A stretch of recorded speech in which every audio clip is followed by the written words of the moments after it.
Okay, white.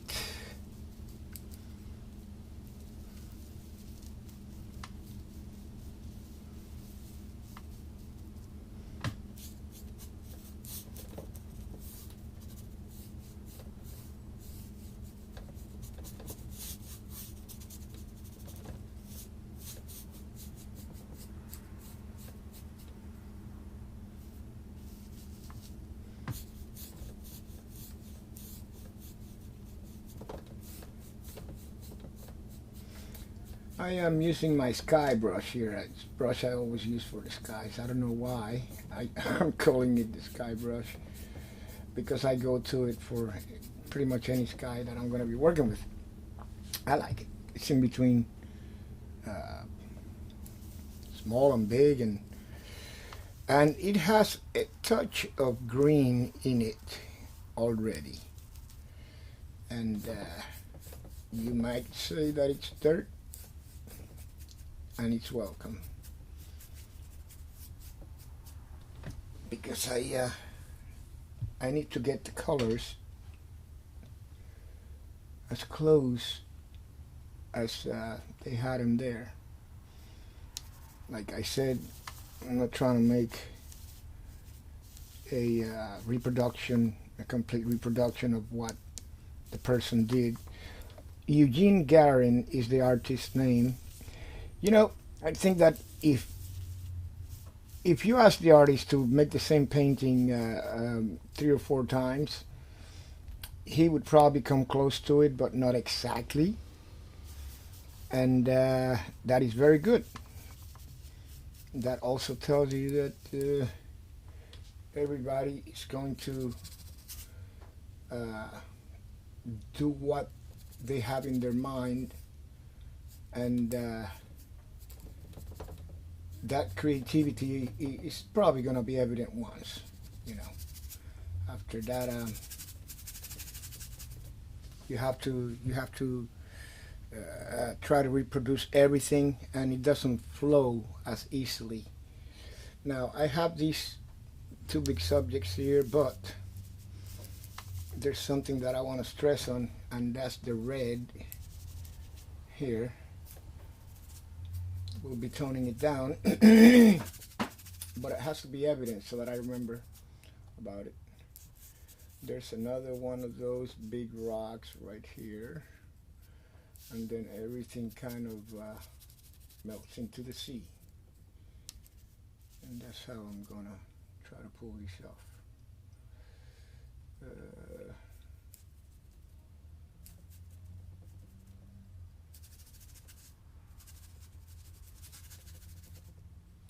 there's another one all the way back there that is barely peeking,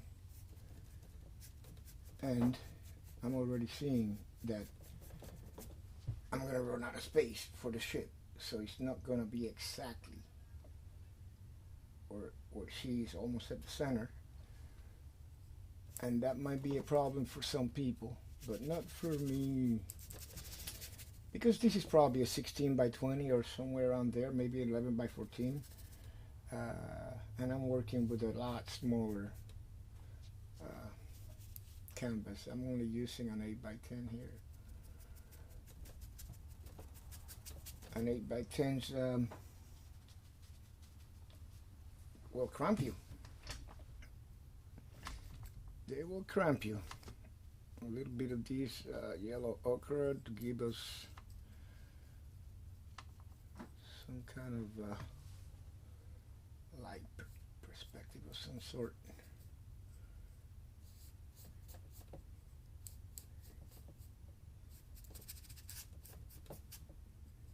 Like so.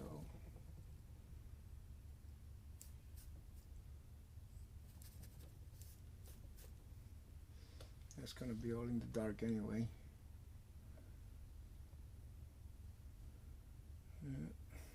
Okay. Let's put a little bit over there.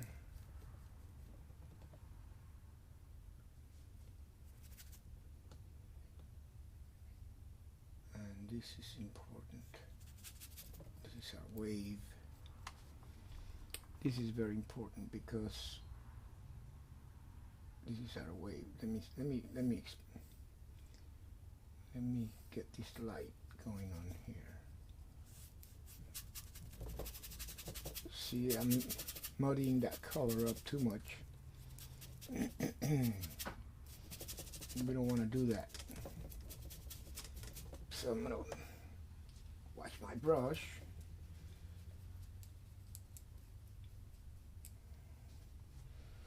And here I see remnants of the rock.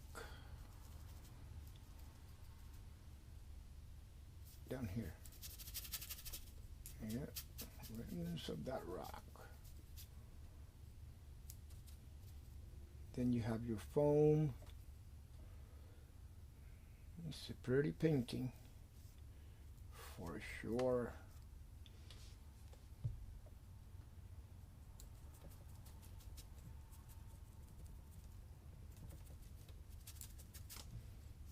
Okay.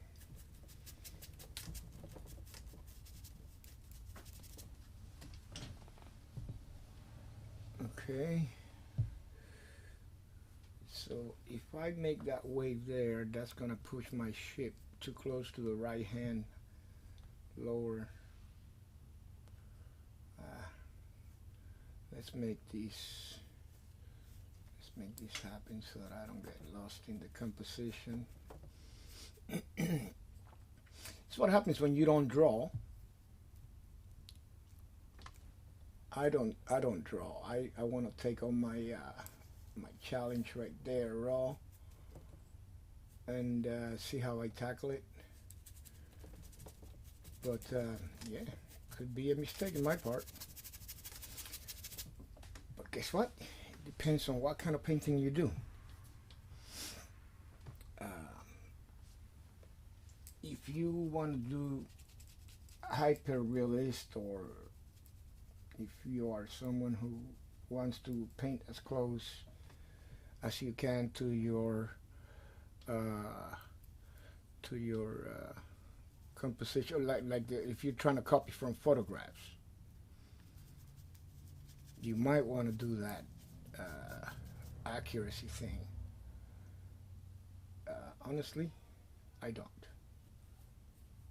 This is not a photo that I'm snapping here. The photo already exists of the darn thing. What I'm trying to do here is the painting, which is my view of the painting. And that should look like a painting, not like a photo. That's the beauty of it. Yeah. So once we come down from here, it becomes dark again in here, because we gotta have darkness to show light. And then back there, there's some more of that. This yellow right there. Yeah. A lot of yellow in there. Okay.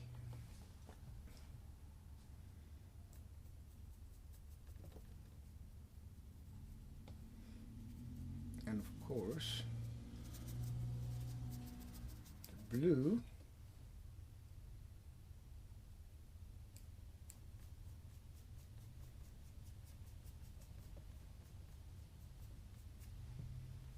That's probably too much.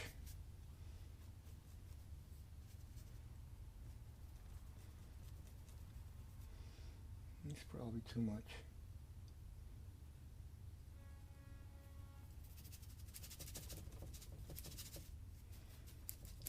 Guess what? It's gonna stay. Once I have this composition down, being the basics of it, we'll be cooking with Crisco.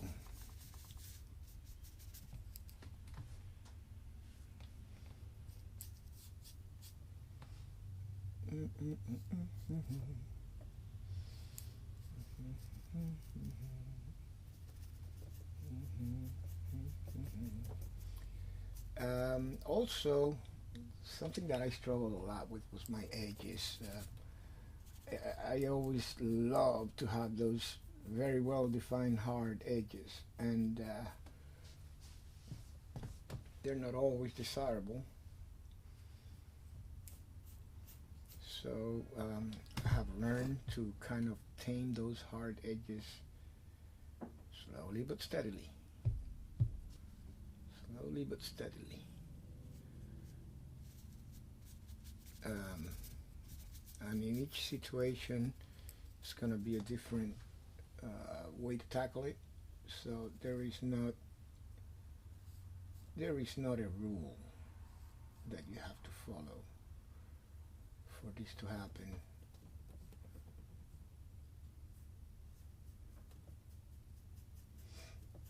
You just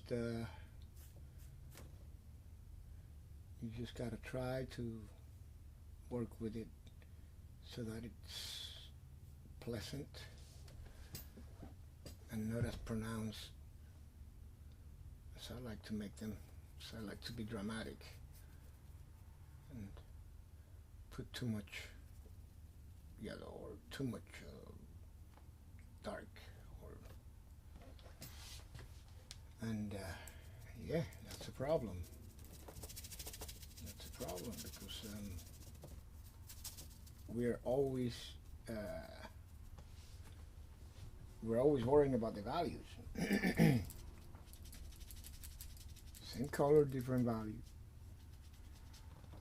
But when you have to cut those edges and make them softer, that's that. Sometimes it tests what you can do with your values and how you're gonna approach. And let me stipulate again that it's already not looking like the same thing, and that's good because it's not supposed to be the same thing. Okay, let me get some kind of a, I'm going to use the same brush, some kind of a straight edge here, and I use piece of cardboard, whatever's on my close to my hand. Mm-hmm. In this case, it's this. So that's what we're gonna do. Make that line there. And this is the first one of the sails. Now, I don't want this too well defined, so this would be the tip of the ship. Yeah. And now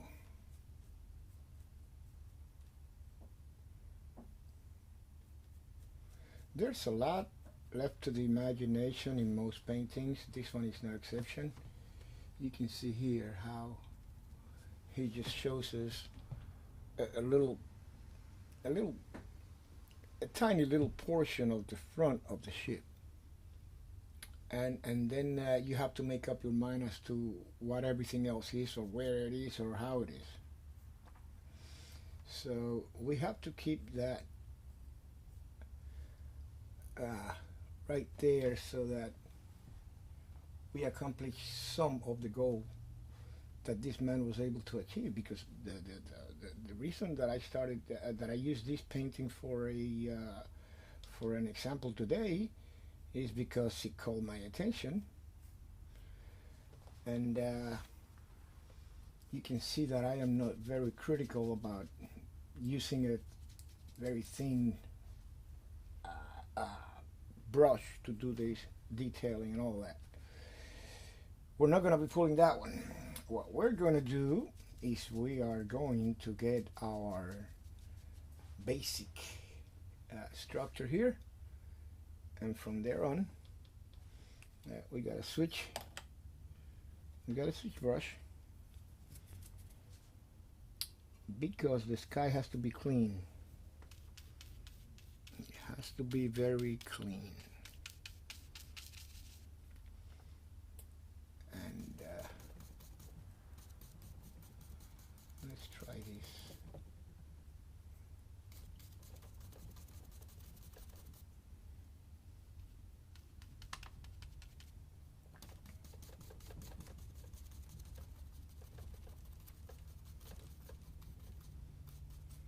Uh-huh.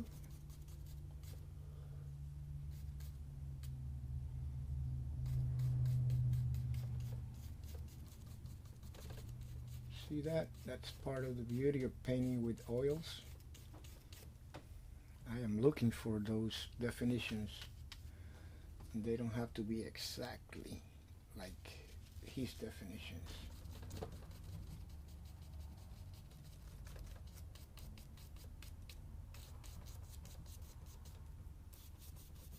Okay, there's more here because on the other side of there's more waves crashing.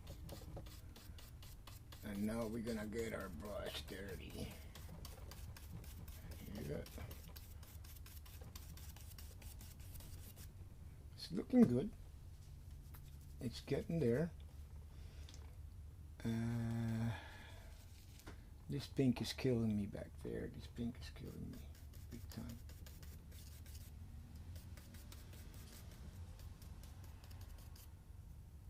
But I guess we'll have to do whatever it is. See how the light blue, this is one of the few little bits of blue that he allows us to see in the painting, which is phenomenal.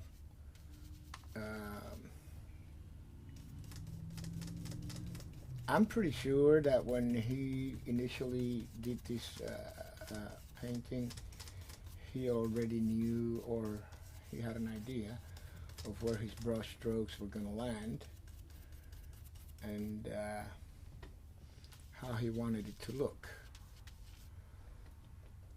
But we don't have that. What we do have is on our side is the desire to make it look almost like what he was able to accomplish there.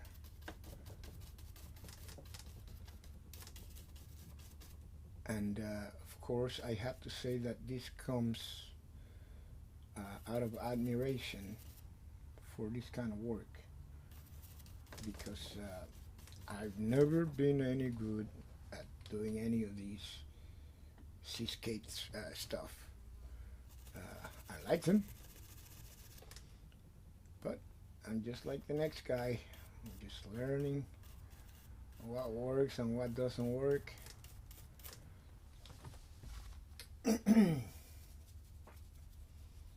And by doing trial and error, most of the time you can actually assimilate more or less what the person was able to achieve.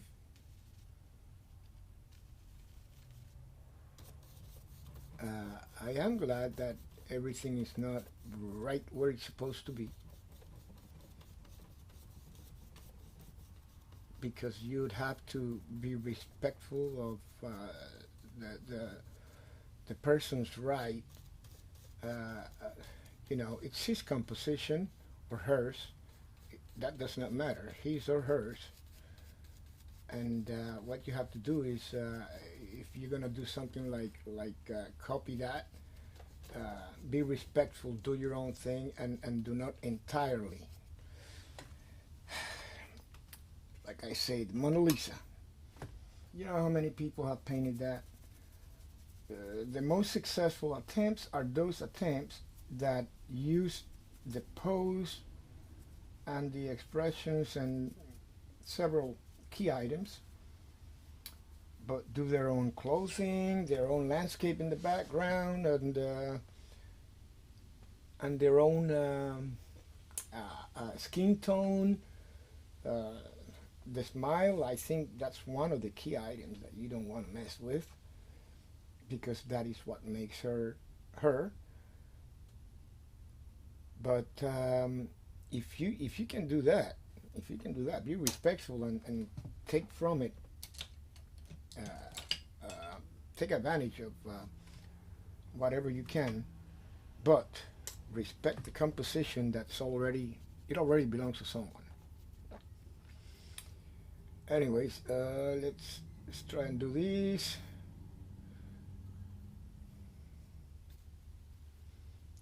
If you've seen, it's a very light value of that same color. Trying to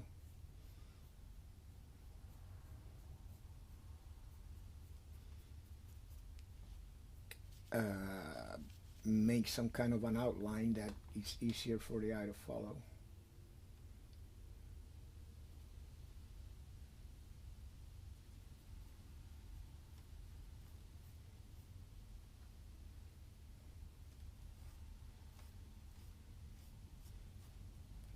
Okay.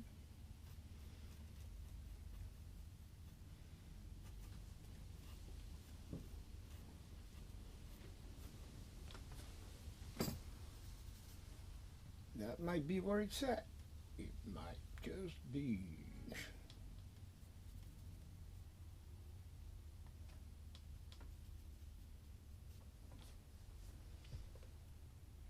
Okay, there's another one here. Something like this. It goes down. This one here should have been darker, a lot darker than I made it.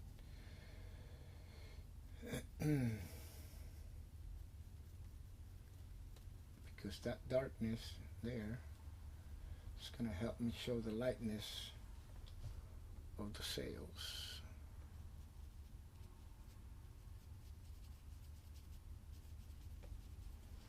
Let's see.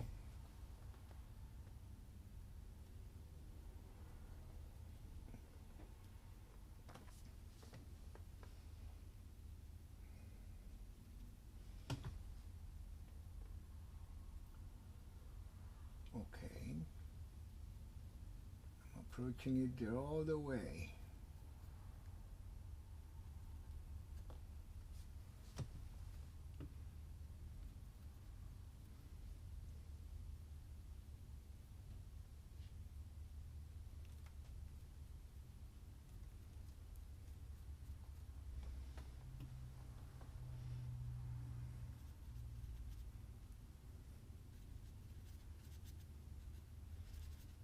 See a little bit of red in there, but I'm not sure.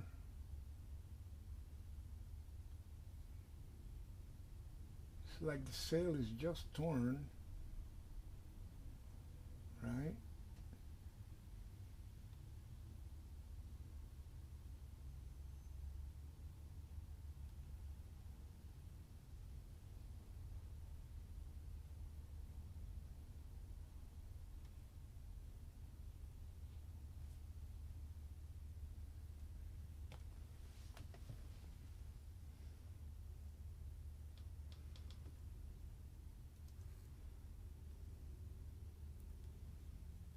Yep. Okay. And of course, there's three of them.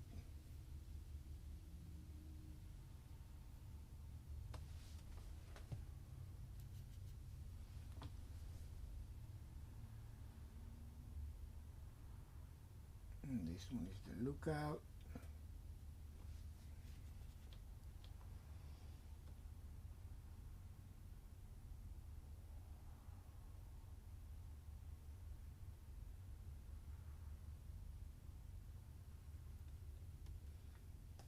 I should be able to make it pop out.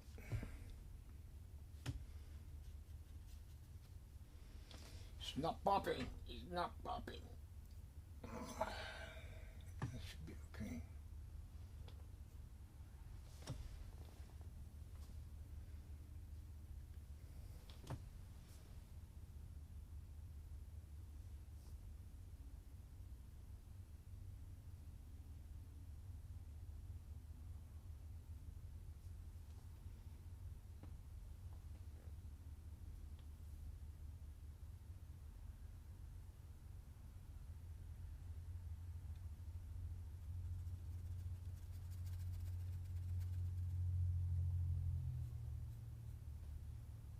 Oh.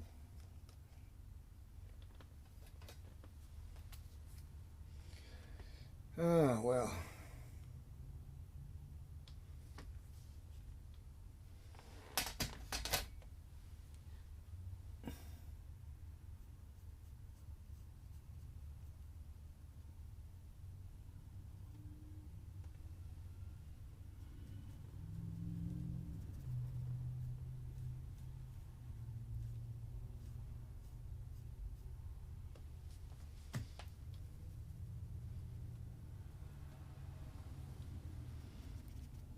Of course.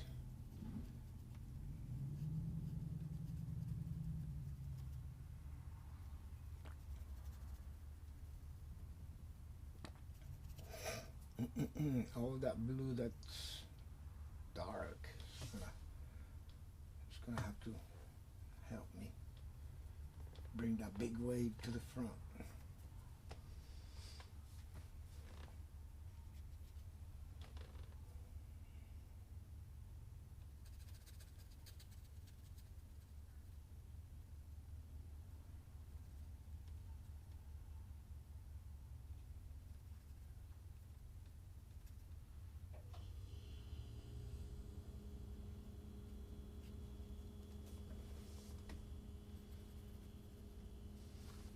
Okay. I think I'm gonna pause here, go to lunch, and come back in about a half hour. Hope you're enjoying.